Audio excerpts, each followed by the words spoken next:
नमस्कार आजी, कुठून आलाय तुम्ही? मोठी बुद्रुक. नाव काय तुमचं? माझं बाळूताई अंकुश कांबळे. हा, आणि या दिदूचं नाव? साक्षी गौतम कांबळे. बर, काय त्रास साधारण या दिदूला तिला जाणवतो? चालता येत नव्हतं. हा, आम्ही उचलून आणली होती, चालता येत नव्हतं. तर आता इथला आम्हाला चांगला औषध गोळ्या दिल्या, फरक पडलाय तिला, स्वतः चालते या. किती वर्षापूर्वी साधारण इथं आलेला? 4 ते 5 वर्ष झाली. हा, म्हणजे काय कंडिशन होती त्यावेळेस तिची की तिला म्हणजे पूर्ण असं चालता उठता असं काहीच नव्हतं? उचलून आणत होतो. गाडीवरून उचलून इथपर्यंत? अच्छा अच्छा. चालताच येत नव्हतं. मग इथं आल्यानंतर सरांनी व्यवस्थित निदान वगैरे हे केलं का होय, तिचं? फरक पडलाय. चांगल्या औषध गोळ्या दिल्या तर फरक पडलाय. त्यांचा चांगला गुण आम्हाला आलाय. मुलगी आमची चालायला लागली आहे. हा हा, मग तर शाळेत वगैरे ती तिच्या स्वतःच्या ह्याच्यावर होय होय, स्वतः जाते. हायस्कूल शाळेत आहे, 7वीला आता.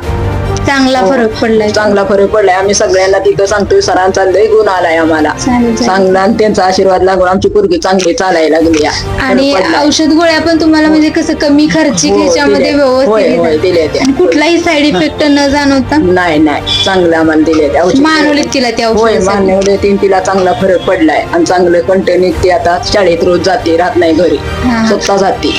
तू औषधं घेते का ग तू सरांची व्यवस्थित? हो, घेते ती. होय. फरक वाटतोय तुला तर चालायला यायला लागलं? हो, लय फरक पडला. थँक्यू म्हणणार आहे तू सरांना मग?